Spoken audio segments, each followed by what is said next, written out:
ایک بادشاہ محل کی چھت پر ٹہلنے چلا گیا۔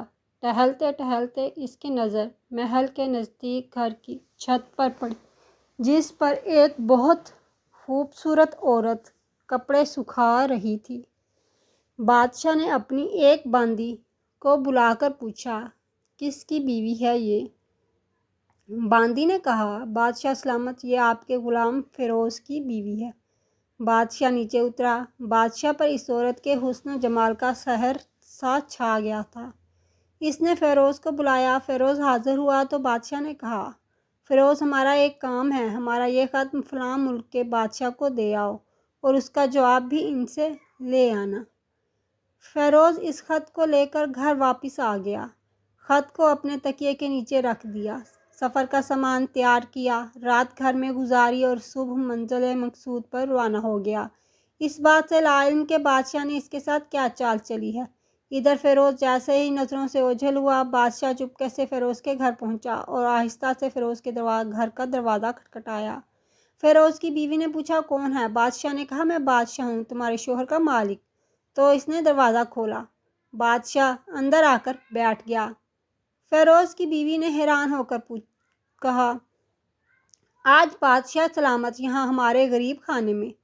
بادشاہ نے کہا، میں یہاں مہمان بن کر آیا ہوں۔ فیروز کی بیوی نے بادشاہ کا مطلب سمجھ کر کہا، میں اللہ کی پناہ چاہتی ہوں آپ کے اس طرح آنے سے، جس میں مجھے کوئی خیر نظر نہیں آ رہی۔ بادشاہ نے غصے میں کہا، اے لڑکی، کیا کہہ رہی ہو تم؟ شاید تم نے مجھے پہچانا نہیں، میں بادشاہ ہوں، تمہارے شوہر کا مالک۔ فیروز کی بیوی نے کہا، بادشاہ سلامت، میں جانتی ہوں کہ آپ ہی بادشاہ ہیں، لیکن بزرگ کہہ گئے ہیں، شیر کو اگرچہ جتنی بھی تیز بھوک لگی ہو لیکن وہ مردار تو نہیں کھانا شروع کر دیتا۔ اور کہا، بادشاہ سلامت، تم جس کٹورے میں پانی پینے آ گئے ہو، اس میں تمہارے کتے نے پانی پیا ہے۔ بادشاہ اس عورت کی باتوں سے بڑا شرمسار ہوا اور اس کو چھوڑ کر واپس چلا گیا، لیکن اپنے چپل وہیں پر بھول گیا۔ یہ سب تو بادشاہ کی طرف سے ہوا۔ اب فیروز کو آدھے راستے میں یاد آیا کہ جو خط بادشاہ نے اسے دیا تھا وہ تو گھر پر ہی چھوڑ آیا ہے۔ اس نے گھوڑے کو تیزی سے واپس موڑا اور اپنے گھر کی طرف لپکا۔ فیروز اپنے گھر پہنچا تو تکیے کے نیچے سے خط نکالتے وقت اس کی نظر پلنگ کے نیچے پڑے بادشاہ کے نعل چپل پر پڑی، جو وہ جلدی میں بھول گیا تھا۔ فیروز کا سر چکرا کر رہ گیا اور سمجھ گیا کہ بادشاہ نے اس کو سفر پر صرف اس لیے بھیجا تاکہ وہ اپنا مطلب پورا کر سکے۔ فیروز کسی کو کچھ بتائے بغیر چپ چاپ گھر سے نکلا۔ خط لے کر وہ چل پڑا اور کام ختم کرنے کے بعد بادشاہ کے پاس واپس آیا تو بادشاہ نے انعام کے طور پر اسے 100 دینار دیے۔ فیروز دینار لے کر بازار گیا اور عورتوں کے استعمال کے قیمتی کپڑے اور کچھ تحائف بھی خرید دیے۔ گھر پہنچ کر بیوی کو سلام کیا اور کہا، چلو تمہارے میکے چلتے ہیں۔ بیوی نے پوچھا، یہ کیا ہے؟ کہا، بادشاہ نے انعام دیا ہے اور میں چاہتا ہوں کہ یہ پہن کر اپنے گھر والوں کو بھی دکھاؤ۔ بیوی، جیسے آپ چاہیں۔ بیوی تیار ہوئی اور اپنے والدین کے گھر اپنے شوہر کے ساتھ روانہ ہوئی۔ داماد اور بیٹی ان کے لائے گئے تحفے دیکھ کر بہت خوش ہوئے۔ فیروز بیوی کو چھوڑ کر واپس آ گیا اور 1 مہینہ گزرنے کے باوجود نہ بیوی کا پوچھا اور نہ اس کو واپس بلایا۔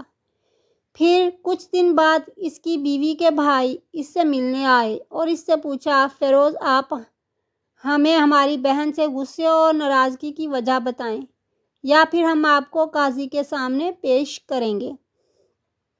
تو اس نے کہا، اگر تم چاہو تو کر لو، لیکن میرے ذمے اس کا ایسا کوئی حق باقی نہیں جو میں نے ادا نہ کیا ہو۔